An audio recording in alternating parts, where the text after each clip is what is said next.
So I grew up in a real small town in Michigan, back in the United States, and when I was 14 in junior high, I did something really stupid. It was ridiculously stupid. I ended up stealing a bunch of hood ornaments off of cars. I don't know if you know what hood ornaments are, but back in the 1980s, 1990s, all the car manufacturers put the little metallic emblem on the front of the car, right on the hood. And anyways, I remember the moment it started. This kid sitting next to me in class, it was 7th grade, 14 years old, sex education class.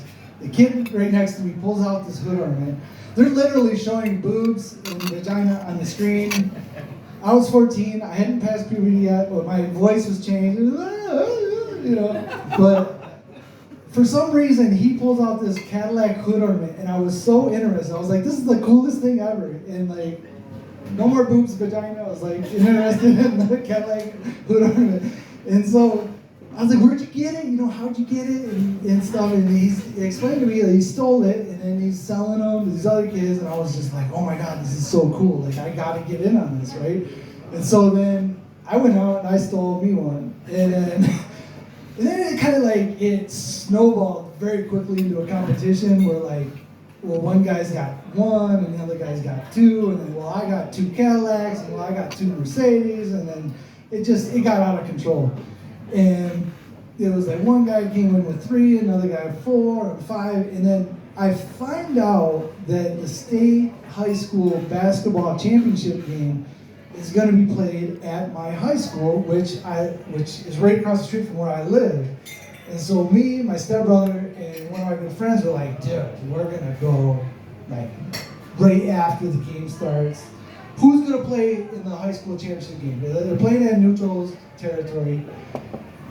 2 of the richest schools in the state are going to play in the game. There's going to be massive Mercedes-Benz. There's going to be Jaguars. There's going to be like all the Cadillacs that we can do. So we had it planned out. Like right as soon as the first quarter of the game started, we went up there. And now we weren't amateurs anymore. When you're an amateur stealing a hood ornament, you put both feet up on the bumper, and you grab the hood ornament, and you just lean back. You bust your tailbone, right?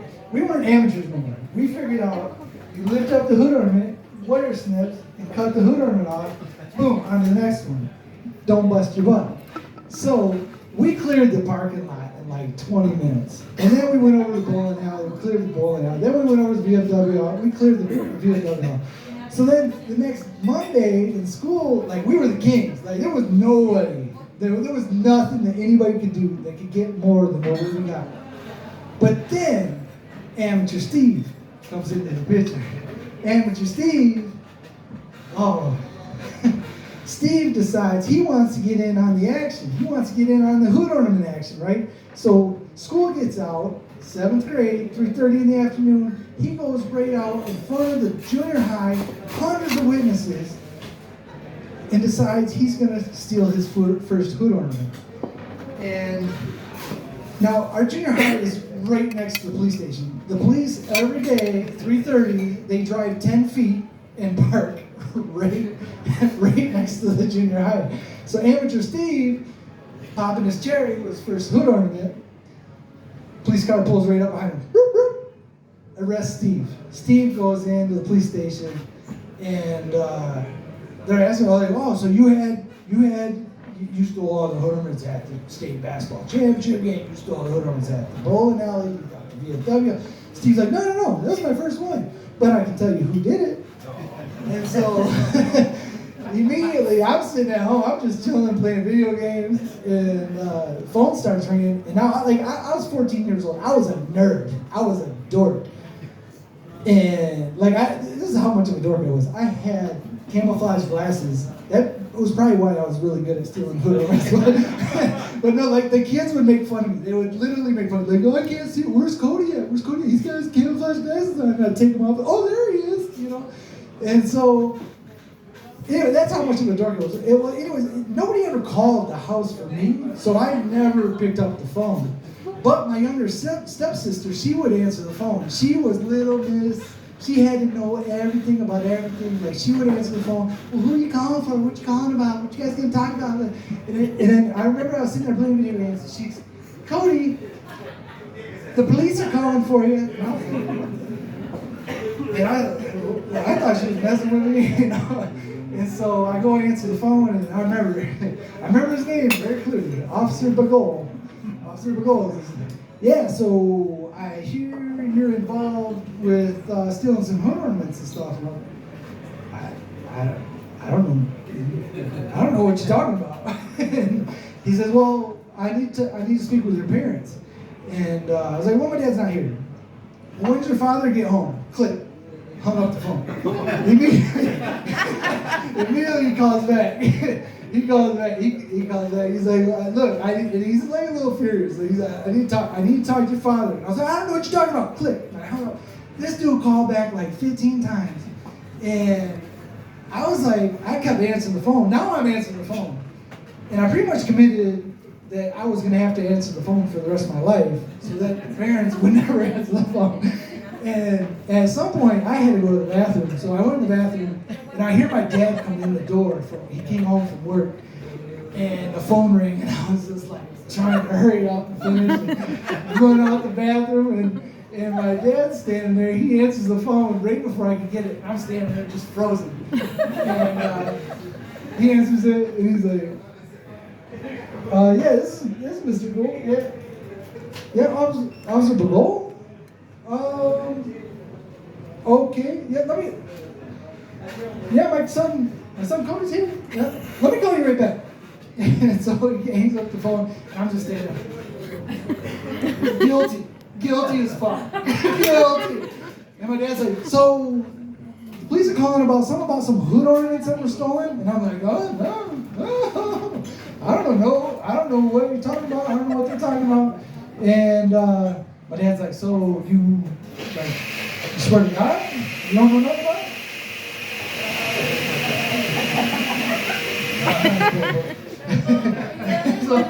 So my dad's like, you swear to God? You swear to God you didn't have nothing? I swear to God. I swear to God. I swear to God. I swear to God. I swear to God I had nothing to do with it.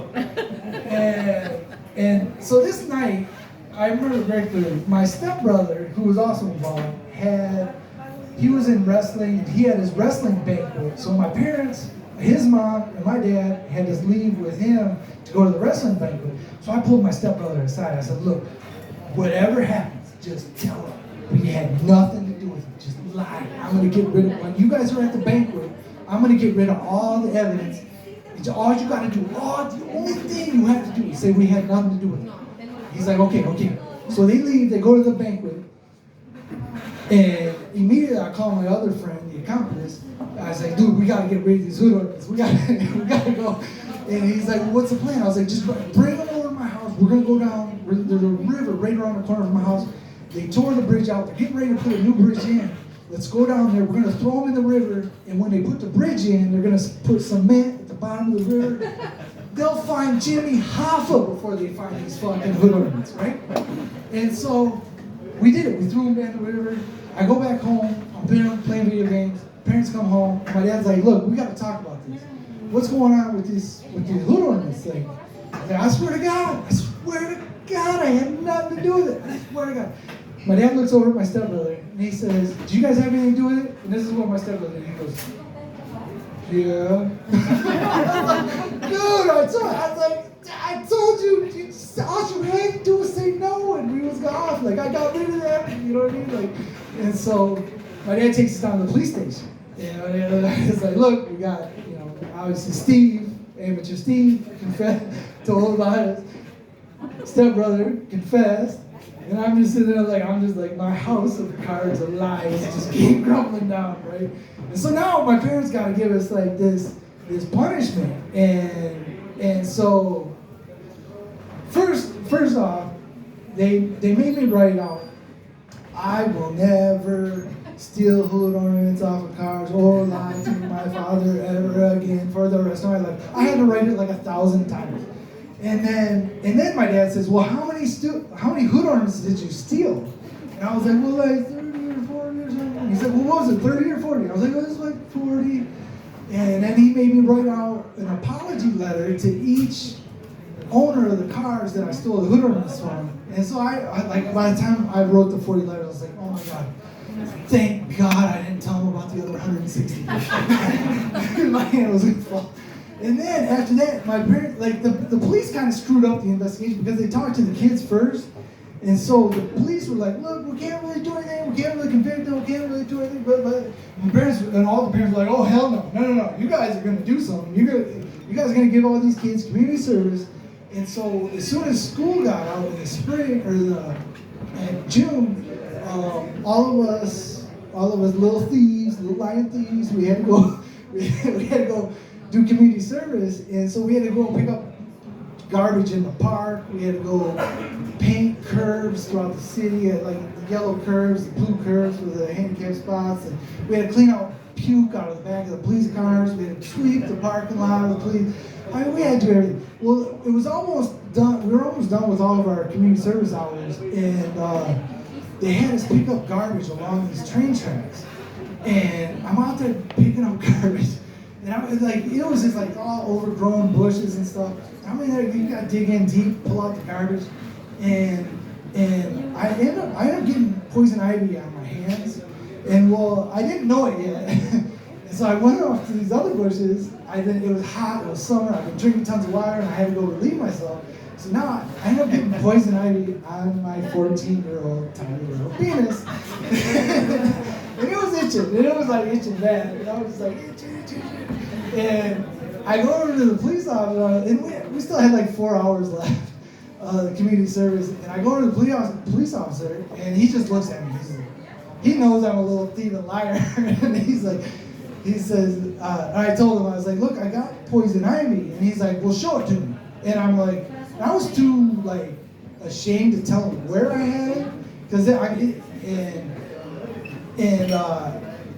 and so he's like, well, if you're not gonna show it to me, just go back to picking up garbage. And in hindsight, I should have shown him. I should have just ripped out my little penis and went home and told my dad, like, Dad, the police officer made me show him my penis. But I didn't. I wasn't thinking straight. And so I went back to picking up garbage, and like I couldn't even pick up garbage anymore. I was just itching, poison ivy, just itching. And so I went back to the police officer. Look, I got it. It's like, it's on my private. It's like, can you please call my dad? I think I need to go to the hospital. I need to go talk to a doctor, or need to see a doctor. And so he's like, oh, okay, well, you don't have to show it to me. I was like, thank God, you know. So he calls my dad. My dad comes picking up. He takes me to the doctor's office, and my dad's got jokes. He said you know, when you go to the medical office, you got to fill out the name, the address, you know, allergies, all that stuff. And so my dad says, oh, I'll fill out the form for you, you know. And I'm standing there. I'm just standing there, just itching the poison ivy like crazy. And my dad starts to fill out the form, and he says, first name. And I'm standing. It sounded like a question. And I look at my dad. My dad's not filling out the form. And he says, first name. And I look at him like, I'm your son. Like, you gave me my name. It's Cody. And he's like, Cody? He says, swear to God? I'm like, yeah, I swear to God, it's my name. Like, and he goes, second, you know, last name. Swear to God? Got any allergies? Yeah, I got allergies. I'm allergic to poison ivy. Damn, I got it on my penis. I think it's gonna fall off. You know, like, please. Oh, you swear to God? You know, like, oh my God. So, anyways, like, so that happened. Then, like, the worst part happened was when school started back up. All the school teachers. Sorry, I'm going a little over. All the school teachers at the beginning of class, every single one of them was like, I'm not gonna say any names, but somebody. You know, they would just look straight at me, and like, somebody was stealing Ornaments. And all 6 periods it happened, and I just wanted to die. Like, it was, thank God it was 8th grade, not 9th grade when I started high school. But like, at least I got that out of the way. Like, I got to, I don't know, cut that out. But and then about 10 years goes by, my dad calls me up and he says, "Hey, remember those hood ornaments you said you stole and you threw in the river?" I was like, "Yeah, what's up? Like, what, they tear the bridge out or something?" He says, "No." He says, "I was going through the attic in the garage, and I found this little bag, and there was like some hood ornaments in there." I was like, "Oh my God, I completely forgot about it." Before I threw the hood ornaments in the river, I took out like a Mercedes-Benz, 2 Cadillacs, a Dodge Ram, and I stuffed them in the floorboards of the garage. because in the attic of the garage, 'cause I knew nobody ever went up there. Somehow my dad went up there. Yeah, it was kind of crazy. But anyways, yeah, thanks for letting me share my story.